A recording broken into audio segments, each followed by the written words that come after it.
April 11 రాత్రి ప్రసారం కాబోయే ఎపిసోడ్‌లో ఏమైందంటే, "పెట్టరా ముద్దలు పెట్టు, సరిగ్గా కలిపి పెట్టు" అంటూ ధీరజ్‌కి చుక్కలు చూపిస్తుంది ప్రేమ. దాంతో ధీరజ్, "ఇదిగో నిన్ను మీ పుట్టింటికి పంపించేస్తే సంతోషంలో ఇక్కడ ఉంచుకొని, బాధలో అక్కడికి పంపేశాం" అని మీ వాళ్లకు కాకుల్లా గోల చేస్తారు. అందుకే నిన్ను చూసుకుంటానని మీ వాళ్ళకి చెప్పాను. అంతే తప్ప నీ మీద నాకు ఎలాంటి ప్రేమ ఉండదు. ముందు అది తెలుసుకో అని అంటాడు ధీరజ్. చూడక్కా వీడు ఎలా మాట్లాడుతున్నాడో అని నర్మదతో అంటుంది ప్రేమ. అదంతా పై కోపం ప్రేమ. కానీ ధీరజ్ మనసులో ఎంత ప్రేమ ఉందో చూశాను కదా! నువ్వంటే ఆకాశమంత ప్రేమ ఉంది అని అంటుంది. హలో వదినా, అంత సీన్ లేదు అని అంటాడు. అబ్బచ్చా! అంత ప్రేమ లేకపోతే ప్రేమ కోసం హాస్పిటల్‌లో కుమిలి కుమిలి ఎందుకేడుస్తావు అని అంటుంది నర్మద. ఆ మాట విన్న ప్రేమ, ఏంట్రా నా కోసం ఏడ్చావా అని కావాలనే అడుగుతుంది. ఏదో అందరూ బాధపడుతున్నారని నేను కూడా ఫీల్ అయ్యానంతే. అంతే తప్ప నీ మీద నాకు ఎలాంటి ఫీలింగ్స్ లేవు అని అంటాడు ధీరజ్. ఆ మాటతో నర్మద, చూడు ధీరజ్, భార్యపై భర్తకి ఎంత ప్రేమ ఉందో చెప్పడానికి అతను పెట్టుకునే కన్నీళ్లే సజీవ సాక్ష్యం. ఆ క్షణం నీ కన్నీళ్లు చెప్పాయి ప్రేమ అంటే నీకు ఎంత ప్రేమో అని అంటుంది. ఇక ప్రేమ, రేయ్ నువ్వు ఏడిస్తే బాధగా ఉంటుంది కానీ ఏడిస్తే చాలా క్యూట్‌గా ఉంటావు. ఛాన్స్ మిస్ అయింది అని ధీరజ్ నడుం గెల్లుతుంది ప్రేమ. నువ్వు చాలా పెద్ద ప్రమాదం నుంచి బయటపడ్డావు ప్రేమ అని అంటుంది నర్మద. ఆ మాటతో ప్రేమ, నాకెందుకో అది యాక్సిడెంట్‌లా అనిపించడం లేదక్కా. ఎవరో కావాలనే చేశారనిపిస్తుంది అని అంటుంది. ఆ మాటతో ధీరజ్, నర్మదలు షాక్ అవుతారు. ఏంటి? ఏమన్నావ్? అని ఆశ్చర్యంగా చూస్తుంటారు. ఇంతలో శ్రీవల్లి భాగ్యం ఇచ్చిన ప్లాన్‌తో ప్రేమకి క్యారేజ్ తీసుకొని బయలుదేరుతుంది. ఈ భోజనం వంకతో మా అత్తారింట్లో పాతుకుని పోతా. మనల్ని ఎవడ్రా ఆపేది? రేయ్ రేయ్ రారా, వచ్చేస్తున్నా బావా అని బయలుదేరుతుంది. సరిగ్గా గేటు దగ్గరకు వచ్చేసరికి మా ఆయన ఏదైనా అంటాడా? బయటకు గెంటేస్తాడా అని సందేహిస్తూ, హా! అయినా మా ఆయన ఉన్నాడు కదా! ఆయన్ని మేనేజింగ్ చేస్తే సరిపోద్దని అమ్మ చెప్పింది కదా! అదే చేస్తాను అంటూ ఇంట్లోకి తిరిగి అడుగుపెడుతుంది శ్రీవల్లి. ఇటు నర్మద, ఏంటి ప్రేమ, అది యాక్సిడెంట్ కాదా? ఎవరో కావాలనే చేశారా? ఏమంటున్నావ్ అని అంటుంది. అవునక్క, ఖచ్చితంగా కావాలనే చేశారు. నిజంగా బ్రేక్లు ఫెయిల్ అయితే లారీ డ్రైవర్ లారీని ఏదో వైపుకు తిప్పొచ్చు. కానీ కరెక్ట్‌గా చందుబావ ఉన్న వైపుకే దూసుకొని ఎందుకు వస్తుంది? పైగా చందుబావ రోడ్డుకి అడ్డంగా లేరు. రోడ్డు పక్కకి ఉన్నారు. కానీ కావాలనే ఆ లారీ బావ ఉన్న వైపుకే వచ్చింది అని అంటుంది ప్రేమ. అంటే మా అన్నయ్యని ఎవరో కావాలనే యాక్సిడెంట్ చేయాలని చూశారా? అని అంటాడు. ఆ మాట విన్న శ్రీవల్లి కంగారులో, ఏంటి? మీకు తెలిసిపోయిందా? అని షాక్ అయిపోతుంది. ఆమెను చూసి వీళ్ళంతా షేక్ అయిపోతారు. ఇంతలో రామరాజు, అమ్మా వల్లి, నువ్వెప్పుడొచ్చావ్? అని అంటాడు. ఇక నర్మద ఆవేశంగా, ఏంటి తెలిసిపోయిందా అని అంటున్నావ్? అని అంటుంది. అబ్బే, తెలిసిపోయిందా అని అనలేదు. యాక్సిడెంట్ అయిందని తెలిసింది అని అంటున్నా అంటూ కవర్ చేసేస్తుంది. ఇంతలో చందు వచ్చి శ్రీవల్లిని కోపంగా చూస్తాడు.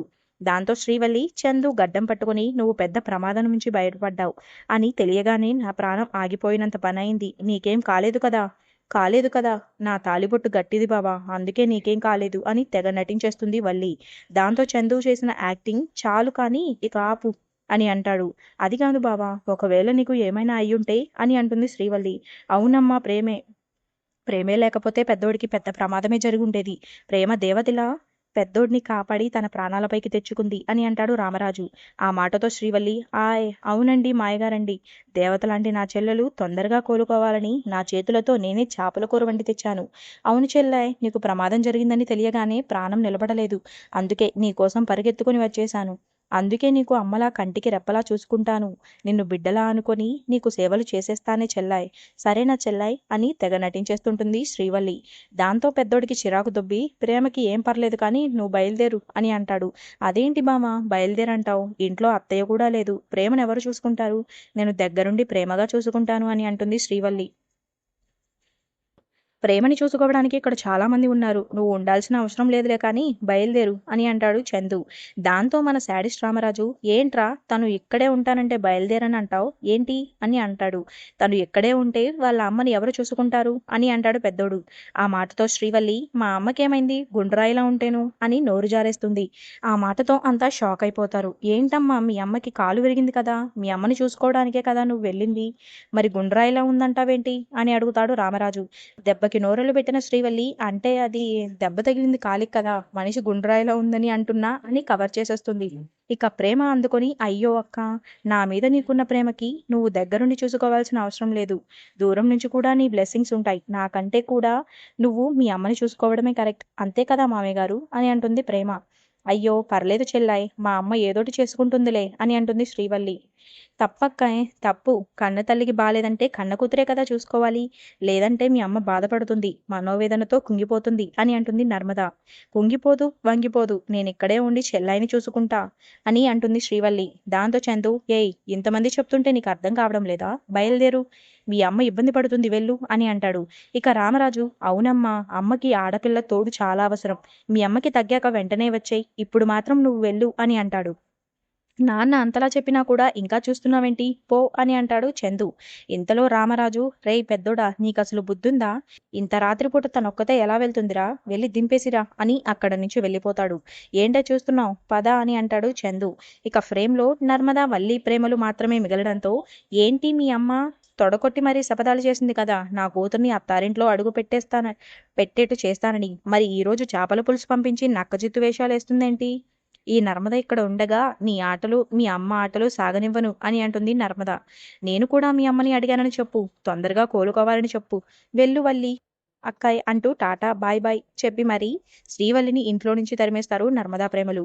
అటు భాగ్యం ఇడ్లీలు చేపల కూర వడ్డిస్తుంటే, వెయ్యి భాగ్యం వెయ్యి,